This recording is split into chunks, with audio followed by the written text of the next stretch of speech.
Assalamualaikum warahmatullahi wabarakatuh. Alhamdulillah, wassalatu wassalamu ala Rasulillah wa ala alihi wa sahbihi wa mawalah.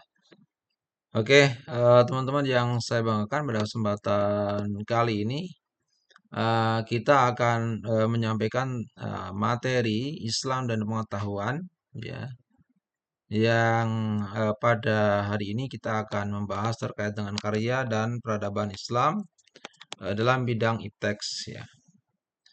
Oke, beberapa hal yang akan dibahas dalam materi kali ini yaitu terkait dengan zaman kejayaan Islam di bidang ipteks, kemudian sebab-sebab kemajuan umat Islam di bidang ipteks, kemudian sebab-sebab kemunduran umat Islam dalam ipteks, dan juga upaya-upaya kebangkitan kembali umat Islam dalam ipteks. Oke, yang pertama terkait dengan kejayaan Islam, kita lihat pada masa Rasulullah. Di sini adalah kita bagi periode Mekah dan periode Madinah. Oke, pada periode ini, yakni periode Mekah dan periode Madinah, di sini kemudian kita membagi ke dalam 4 aspek.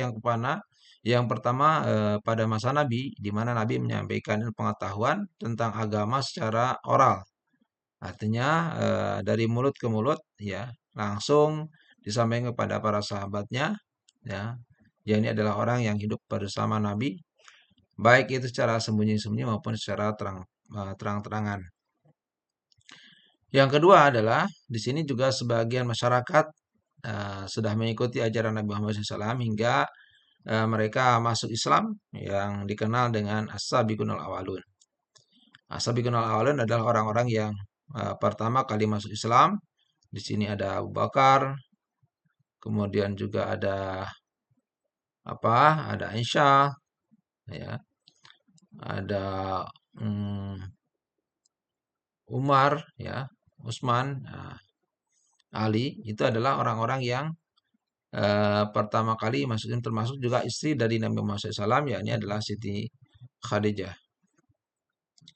Kemudian di sini juga di poin 3 Nabi menyampaikan atau menyempurnakan akhlak jahiliyah, artinya akhlak dari orang-orang yang bodoh terhadap agama, dengan memberikan nasihat yang baik sambil melakukan perdagangan.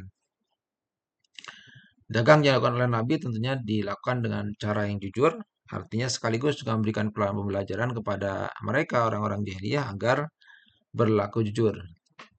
Kemudian yang keempat, dakwah Islam bisa tersebar di berbagai wilayah, khususnya di Mekah dan juga Madinah. Artinya bahwa pada masa ini memang sudah mulai perkembangan Islam, sudah awal-awal perkembangan Islam sudah mulai terlihat, ya, di mana kemudian Nabi sudah mulai diterima oleh orang-orang jahiliyah pada masa itu, dan bahkan Nabi disebut sebagai pedagang yang ulung. Nah, kemudian di samping itu juga kita melihat di samping pada masa Rasulullah, pada masa sahabat, Nabi menyampaikan risalah-risalah Islam. Kemudian pada peradaban ilmu, ya, di sini ada peradaban ilmu di masa Rasulullah Muhammad SAW, di mana ilmu kemudian disebarkan atau ilmu agama disebarkan, dan ini menjadi dasar atau fondasi bagi semua umat Islam. Yang kedua adalah penanaman pokok nilai-nilai ajaran akidah, ya, terkait dengan ketauhidan, keimanan kepada Allah SWT, yang betul-betul kemudian sesuai dengan Al-Quran dan juga hadis Nabi. Di sini kemudian dilanjutkan juga kepada penanaman nilai keikhlasan dalam melakukan etos kerja. Yang terakhir adalah penanaman nilai luhur ajaran keimanan dan keislaman kepada Allah Subhanahu wa taala. Bahwa di sini mulai peradaban ilmu itu sudah mulai betul-betul sudah disampaikan kepada orang-orang yang hidup pada masa Nabi atau pada masa Rasulullah Muhammad SAW. Artinya di sini juga sudah mulai perkembangan peradaban Islam atau kemajuan ilmu pengetahuan yang disampaikan oleh Rasulullah Muhammad SAW, memang lebih kepada aspek keagamaan terlebih dahulu. Karena itu menjadi basic atau dasar bagi mereka agar mereka bisa paham terhadap Islam dan juga pada akhirnya mereka bisa melakukan ibadah kepada Allah dan diiringi dengan moralitas akhlak yang bagus, dan yang terakhir adalah tentunya dalam hal pengembangan keilmuan terkait dengan al-muamalah duniawiyahnya. Nah, selain itu juga ada pada masa itu sudah ada dibangun ya masjid di Kuba pada hari Senin. Itu sudah ada ya pada tanggal Senin 8 Rabiul Awal atau 23 September 622 Masehi. Dan juga di sini juga sudah mulai dibangun, artinya arsitektur bangunan sudah mulai apa namanya terlihat bahwa dengan adanya pembangunan Masjid Nabawi yang dibangun pada tahun pertama Hijriah bertepatan dengan tahun 662 Masehi, ini berarti bahwa perkembangan peradaban ilmu pengetahuan yang dibuktikan dengan adanya pendirian bangunan itu berarti menunjukkan bahwa itu sudah mulai ya, mulai berkembang dan terlihat dalam wujud struktur bangunan. Kemudian pada masa Khulafaur Rasyidin, artinya pasca Rasulullah, kemudian Khulafaur Rasyidin, yakni adalah orang-orang yang betul-betul menjadi pemimpin ya dan penunjuk agama. Di sini ada khalifah ya, ada beberapa khalifah. Ada Khalifah Abu Bakar As-Siddiq, ada kemudian Umar bin Khattab, Umar bin Affan, Utsman bin Affan, dan Ali bin Abi Thalib. Maka di sini dalam hal tugas seorang khalifah, tentunya mereka adalah menjadi pemimpin umat Islam, ya penerus perjuangan Nabi Muhammad SAW yang berdasarkan kepada Al-Quran dan hadis. Kemudian di samping itu juga mereka menjadi kepala negara dan kepala pemerintah, dan mereka juga mengembangkan dan memperluas wilayah kekuasaan atau wilayah-wilayah keislaman di Mekah dan juga sekitar Madinah. Dan selanjutnya adalah Ipteks pada masa Khulafaur Rasyidin, itu tentunya sistem pemerintahan sudah apa namanya bersifat demokratis ya, namun memang sepenuhnya kekuasaan dengan ada legislatif, eksekutif, dan juga yudikatif sepenuhnya di tangan khalifah. Jadi legislatif, eksekutif, dan yudikatif memang sepenuhnya di tangan khalifah pemimpin ya, menjadi satu kesatuan. Kemudian yang kedua sudah mulai menetapkan kebijakan dalam ekonomi dengan memerangi orang-orang yang tidak membayar zakat. Kemudian mengelola barang tambang sudah ada, menetapkan gaji pegawai, artinya sudah memang betul-betul sudah berkembang ya, artinya sudah mulai diterapkan dalam hal muamalah. Kemudian juga menghasilkan perhitungan zakat ya yang disimpan di Baitul Mal. Kalau sekarang mungkin bisa apa lazismu atau Bajnas dan lain sebagainya. Kemudian perluasan Islam sampai ke Syria, Damaskus, Baitul Maqdis, di Yerusalem, dan juga Tabrisan. Nah, dan juga selain itu juga pembentukan Majelis Syuro. Majelis Syuro itu adalah majelis yang memang dikatakan sebagai tempat untuk bermusyawarah, untuk menetapkan atau memusyawarahkan segala sesuatu yang melahirkan suatu kesepakatan bersama. Ya, kalau dalam konteks keindonesiaan mungkin adalah ada MPR, ada DPR begitu ya, dalam hal memusyawarahkan segala sesuatu, termasuk tempat-tempat yang memang dijadikan sebagai apa namanya sarana untuk berkumpul bermusyawarah dalam menetapkan dan memutuskan suatu masalah. Kemudian ada pembukuan Al-Quran. Di masa pembukuan Al-Quran itu dilakukan pada masa Utsman bin Affan. Selain itu juga ada perkembangan dalam bidang bahasa, sastra, dan ilmu keagamaan yang lainnya. Maka oleh karena itu sangat menarik sekali, terutama kalau kemudian kita melihat bagaimana pembukuan Al-Quran di masa Utsman bin Affan yang itu dikenal dengan Rasam Utsmani ya, atau Mushaf Utsmani, yang berasal dari suhuf-suhuf lembaran-lembaran yang kemudian dibukukan menjadi sebuah mushaf ya, yang kemudian kita bisa membacanya sampai sekarang ini.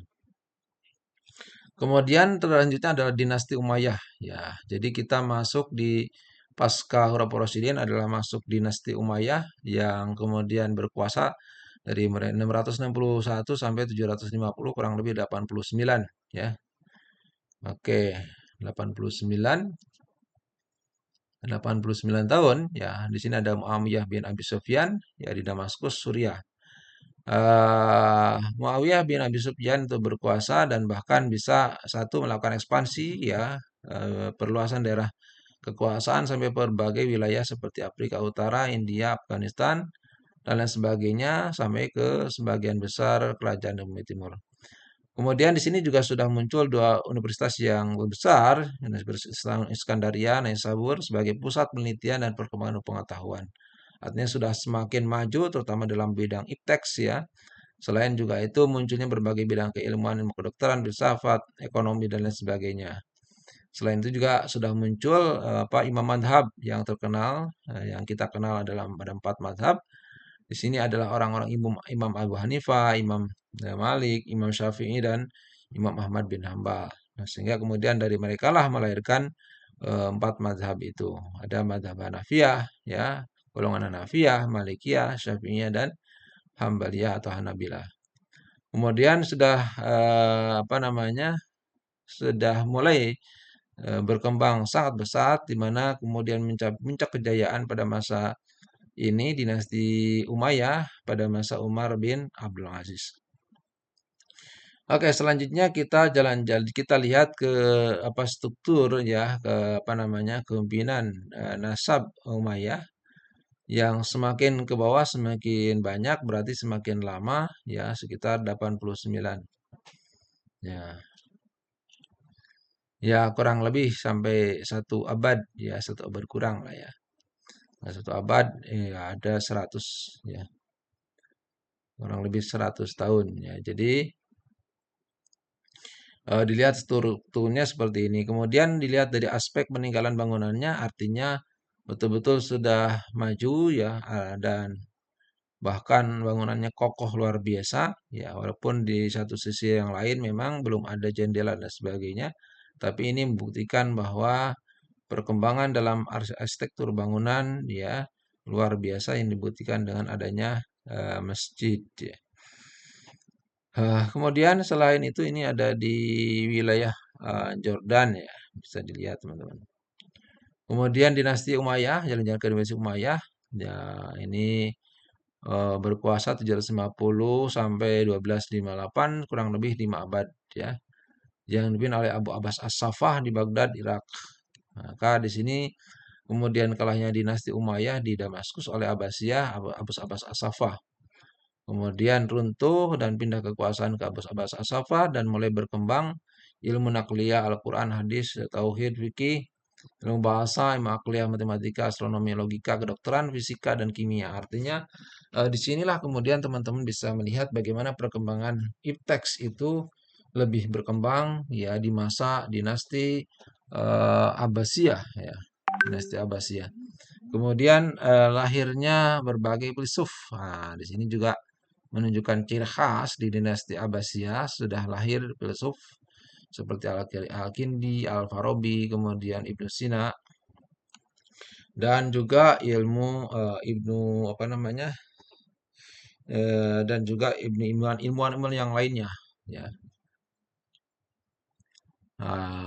Selain itu juga pada masa dinasti ini sudah mencapai puncak kejayaan di masa puncak kejayaan perkembangan pengetahuan, ilmu agama, dan ilmu pengetahuan itu sudah mencapai puncaknya pada masa Harun ar-Rasyid.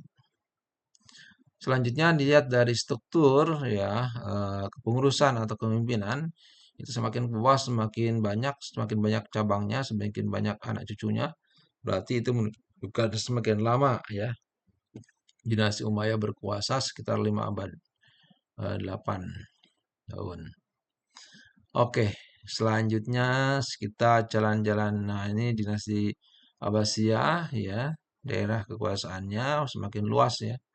Bisa dilihat ini teman-teman semuanya. Nah, ya. Ini luar biasa di sini ya ada lapis pintu, lapis pertama, kedua, ketiga. Nah, kita bisa masuk lewat pintu Sam, kita bisa masuk Khurasan, bisa masuk lewat apa namanya ini? Ya daerah-daerah yang Kufah ya bisa masuk di sini. Nah, di sini sudah ada sistem kantor pemerintahan tengahnya, artinya bahwa ini menunjukkan bahwa ketika masuk Baghdad tuh orang tidak sembarangan gitu ya. Betul-betul dijaga ketat dan memang harus melewati beberapa lapisan ini.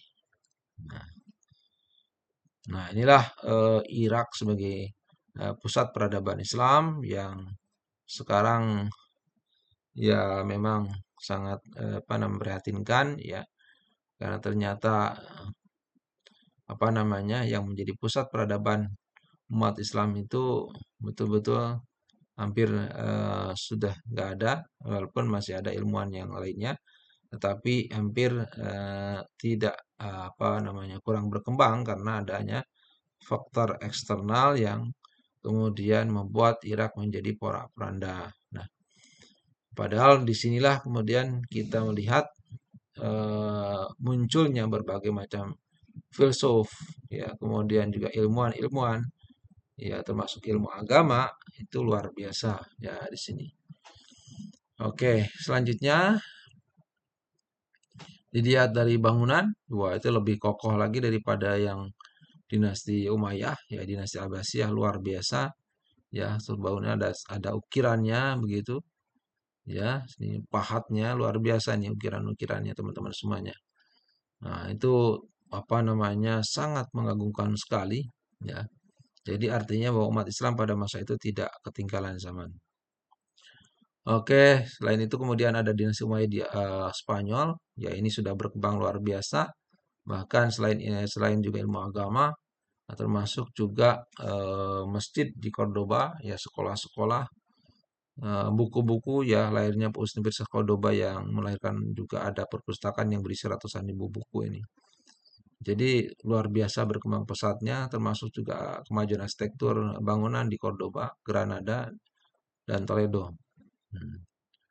Ini berarti berkuasa lebih lama, sekitar 7 abad lebih ya. Nah, ini disebarkan oleh Tariq bin Ziyad yang berhasil apa namanya meloloskan diri ketika Muawiyah runtuh, meloloskan diri dan dia apa namanya pergi ke Spanyol. Dan di Spanyol lah kemudian menyusun kekuatan dan menyebarkan Islam sehingga bisa berkembang sampai bisa 7 abad lebih. Oke, selanjutnya, nah ini daerah kekuasaannya, bisa dilihat kepengurusannya, bangunan-bangunannya sudah seperti ini, artinya sudah berkembang luar biasa. Kemudian dinasti Fatimiyah, ya sekitar 2 abad lebih, ya 2 abad lebih, yang dipimpin oleh Ubaidillah Al-Mahdi. Fatimiyah itu dinasihatkan kepada Fatimah, ya artinya bahwa dinasti ini memang didirikan oleh kaum Syiah, ya suatu dinasti yang diambil dari Fatimah binti Nabi Muhammad SAW. Di sini sudah luar biasa berkembang sampai ke Mesir, Syria, ya. Dan tentunya di sini adalah ada aspek sejarah yang kemudian ditandai dengan adanya Universitas Al-Azhar yang sekarang itu sudah menjadi pusat, ya pusat perkembangan pembelajaran dari berbagai wilayah, ya daerah di Mesir dan juga di luar Mesir termasuk Indonesia. Orang-orang Indonesia banyak belajar di sana. Nah, terutama itu menunjukkan bahwa perkembangan pengetahuan di Mesir sana sampai sekarang semakin maju ya, luar biasa gitu ya. Kemudian juga lahirnya para ilmuwan Islam ya di Mesir sana itu yang kemudian dijadikan sebagai apa namanya penguat terhadap kontribusi keilmuan Islam ya. Dan dinasti ini mencapai puncak kejayaannya pada masa Al-Aziz ya Al-Aziz. Oke, ini bisa dilihat struktur bangunan ya bangunan peninggalan bersejarah.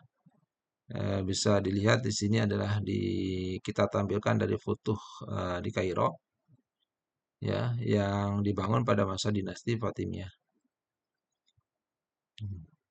Oke, ini adalah peninggalan bersejarah ya. Bisa dilihat teman-teman. Nah, oke, sebab-sebab kemundurannya apa? Yang pertama adalah dalam bidang sosial dan politik. Itu yang paling penting adalah ketidakistiqomahan terhadap pengamalan ajaran Islam. Ya, dan perang salib selama 6 abad itu yang pertama. Yang kedua, dalam bidang keagamaan, faktor pola kehidupan beragama masih berpegang kepada ulama mazhab, artinya masih terkungkung dengan mazhab, termasuk pintu ijtihad tertutup. Artinya bahwa mereka mazhab terkotak-kotak gitu ya, dan mengklaim bahwa mazhab yang benar, sedangkan mazhab yang lain salah. Ini yang kemudian menjadi kemunduran. Ya. Kemudian krisis dalam bidang pendidikan dan pengetahuan di sini faktor di mana kemudian kaum Nasrani, ya Spanyol dan bangsa Mongol, apa namanya yang berperangai seperti bangsa barbar itu berhasil menghancurkan, membakar pusat-pusat lembaga penelitian dan lembaga-lembaga pendidikan, ya. Termasuk juga perpustakaan yang berisi ratusan ribu buku itu dihancurkan semua oleh mereka. Artinya betul-betul memang terjadi pertempuran secara fisik ya terhadap umat Islam yang ada di sana. Oke, nah cara-cara strategis kebangkitan dunia Islam tentunya kita harus sebagai sistem perpolitikan dalam bidang sosial, keagamaan, dan kemasyarakatan itu yang paling penting. Yang kedua adalah masukannya ya menghilangkan fanatik mazhab tentunya. Artinya membuka pintu ijtihad dan menghilangkan taklid buta.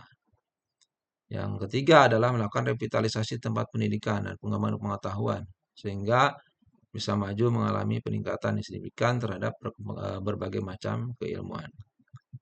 Yang selanjutnya adalah meningkatkan kualitas keilmuan dalam bidang pembelajaran ya dan juga pendidikan yang mengarah kepada pendidikan karakter yang bernuansa Islami.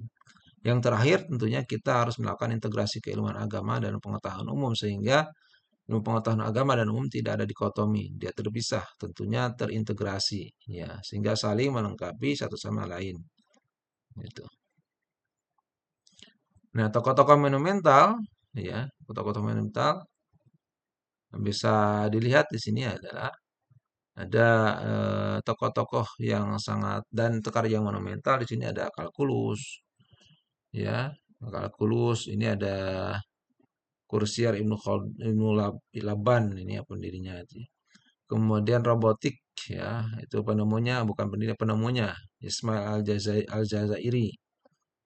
Ya, di sini ada kita temukan buku The Book of Knowledge of Genius Mechanical Device. Ya, jadi kita temukan buku karya Ismail Al-Jazairi ini. Kemudian kalkulus juga kita lihat di sini adalah Ibnu Laban dari Persia ya. Dan juga ternyata ada usulul hisab Al-Hin karya Al-Farabi. Nah, dalam bidang hidrologi dan rumus integral dan kalkulus. Jadi itu sudah ditemukan. Kemudian energi terbarukan ini tahun 1970 ada Dana Hartono ya. Kemudian ada high reaktor energi tenaga surya dan kecepatan mobil. Kemudian di sini ada Benjamin Franklin abad ke-8 ya. Kemudian juga ada Jamil Al-Hayyan ya penemu alkimia dan juga yang terakhir adalah Al-Kazimi dengan teori gravitasi.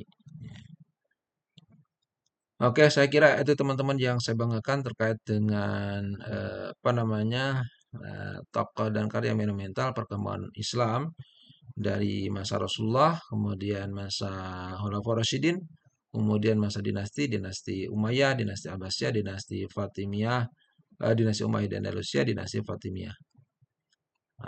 Nah, itulah perkembangan dunia Islam, kemudian mengalami kemunduran yang luar biasa, ya. Karena tentunya ketika Islam maju, ada yang kemudian benci terhadap umat Islam, selain juga faktor-faktor yang lain. Oke, saya kira itu. Terima kasih atas perhatiannya kerjasamanya. Saya cukupkan sampai di sini. Assalamualaikum warahmatullahi wabarakatuh.